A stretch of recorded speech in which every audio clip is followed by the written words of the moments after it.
میرے نزدیک قرآن مجید نے ان کے معاملے میں پوری تدریج کے ساتھ ایک ایک مرحلے کو بیان کر دیا ہے. زبان کا سادہ اصول یہ ہے کہ اگر ایک بات ایک جگہ اجمال میں کہی گئی ہے اور دوسری جگہ اس کی تفصیل ہے تو تفصیل کو اجمال کی روشنی میں نہیں سمجھا جائے گا, اجمال کو تفصیل کی روشنی میں سمجھا جائے گا. یہ ایک مسلمہ اصول ہے. بل رفع اللہ علیہ اجمال ہے, تفصیل کیا ہے وہ جو سورہ آل عمران میں ہے, انی متوفیق ورافعک الیہ ومطہرک من الذین کفروا وجاعل الذین اتبعوک فوق الذین کفروا الی یوم القیامہ. اس میں آپ یہ دیکھ لیجئے کیا بیان کیا گیا, انی متوفیق, میں تجھے وفات دوں گا. جو وفات کے معنی ہوتے ہیں وہی میں نے بیان کر دی ہیں. معروف معنی بلسان عربی مبین, کوئی اپنی طرف سے کوئی تعویل بھی نہیں کی.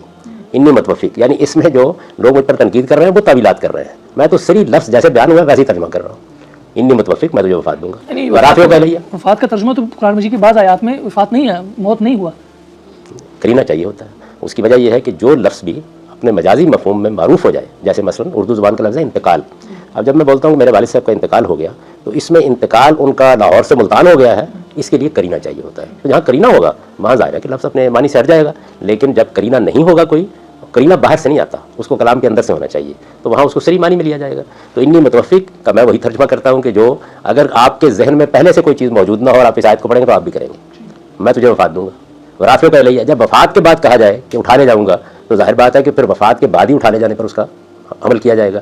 یہ میں نے واضح کر دیا کہ رافعک الیہ کے الفاظ بلندی درجات کے لیے استعمال نہیں ہو سکتے. پھر الا کا صلہ نہیں آنا چاہیے تھا. جب یہ آ گیا ہے تو اٹھانا ہی ہے. یہ بالکل ایسے ہے, والد صاحب کی وفات ہو گئی, اب ان کو اٹھا لے گئے ہیں. کس کو اٹھا لے گئے ہیں؟ ظاہر ہے کہ میت اٹھا کے لے گئے ہیں, جنازہ اٹھا کے لے گئے ہیں. تو جب وفات کے بعد آپ یہ لفظ بولیں گے تو آپ سے آپ اس کی تخصیص ہو جائے گی. میں نے بھی اس معنی میں لیا ہے. مطہرک من الذین کفروا, نجات کے معنی میں ہے, یعنی ان منکروں سے تجھے نجات دوں گا. وجاعل الذین اتبعوک فوق الذین کفروا الی یوم القیامہ. یہ ان کی وفات کے بارے میں میرا نقطہ نظر ہے. کوئی ایک روایت بھی ایسی نہیں ہے کہ جو میرے اس نقطہ نظر کے خلاف ہو. تو اس لیے اس میں تو حدیث کا حوالہ دینا نہیں چاہیے.